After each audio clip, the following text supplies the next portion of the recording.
Magandang araw, pag-aralan natin Filipino 2, Day 2, Week 5. Alam niyo ba ang mga sight words sa Filipino? Ang sight words ay mga salita na sa unang tingin mo pa lamang ay dapat alam mo na kung ano ang bigkas. Sa Filipino ay mayroon ding sight words. Ilan sa mga ito ang salitang ang, may, ako, datu, pilandok. Tingnan ang mga pangungusap na ito.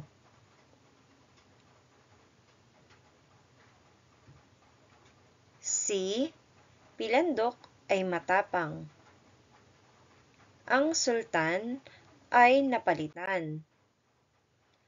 Ano-ano ang mga sight words na ginamit sa bawat bilang? Si Pilandok ay matapang. Ang sultan ay napalitan. Ang mga sight words na ginamit ay si, ay, ang. Ano ang napansin ninyo sa pangungusap? Ang pangungusap ay mayroong simuno at mayroon ding panag-uri. Kailan ginagamit ang malaking letra at kailan ginagamit ang maliit na letra?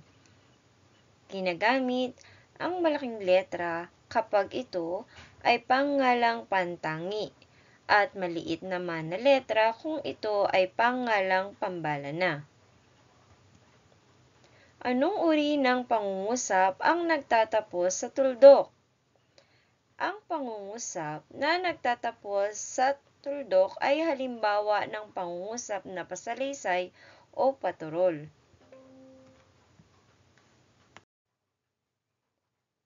Tara, pag-aralan pa natin ito. Ang pasalaysay o paturol ay mga pangungusap na nagkikwento o nagsasalaysay. Ito ay nagtatapos sa tuldok. Ilan sa mga halimbawa nito ay si Ana ay tumatakbo. Ang ibon ay lumilipad. Tingnan mabuti kung paano ito isinulat at kung saan ito nagtatapos. Kaya mo bang magbigay ng halimbawa ng mga pangungusap na paturol o pasalaysay?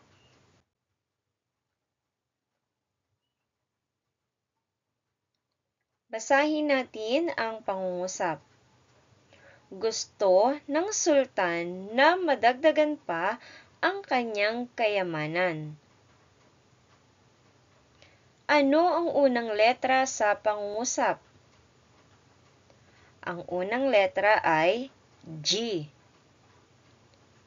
Paano ito binibigkas?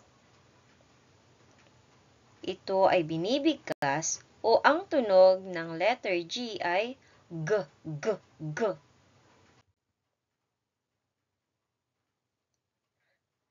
Magbigay ng mga halimbawa ng salitang nagsisimula sa letrang G na makikita sa loob ng silid-aralan, gaya ng guro o gunting. May naiisip pa ba kayo? Subukan natin ito. Sabihin kung anong G ang tinutukoy sa bawat bilang. Una, tunay na kaaya-aya na nagmumula sa mga kwerdas na tinitipa. Ano kaya ang tinutukoy dito? Tama, ito ay gitara. Ikalawa,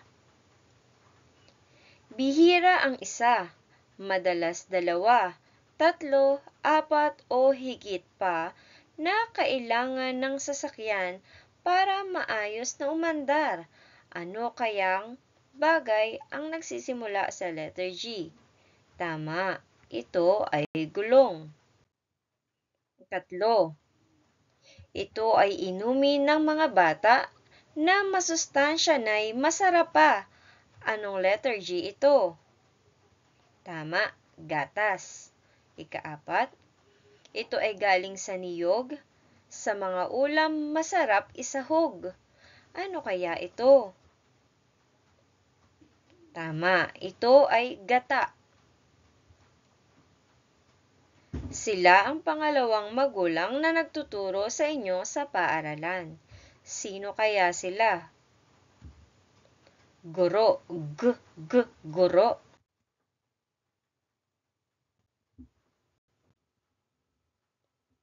Pumalakpak ng isang beses kapag ang pangungusap ay paturol o pasalaysay at pumadyak naman ng isa kapag hindi. Una, ang tunay na pinuno ay mabuti. Ikalawa, naging opisyal ka na ba ng klase?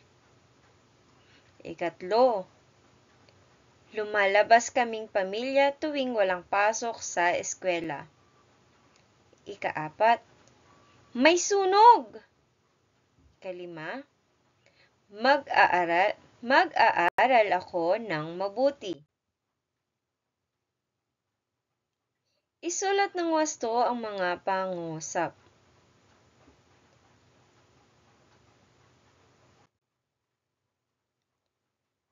Ating napag-aralan ang letrang G. Maglista ng mga lugar na nagsimula sa letrang G na napuntahan mo na o nais mong puntahan balang araw, maaaring sa loob o labas ng Pilipinas.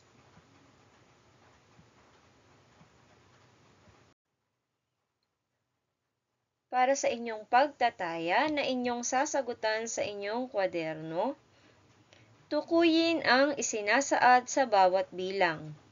Una, masustansyang pagkain matatagpuan sa paligid natin. Ikalawa, taglay ang 8 paa, sapot ay ginagawa niya.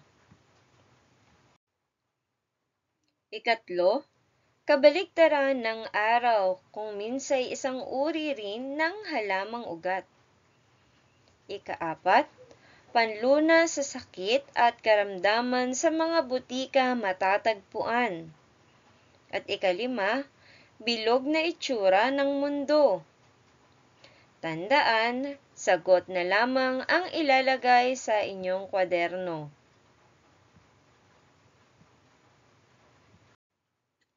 Para sa inyong karagdagang gawain sa Filipino, magsanay ng pagsulat ng dikit-dikit ng letrang G sa kwaderno.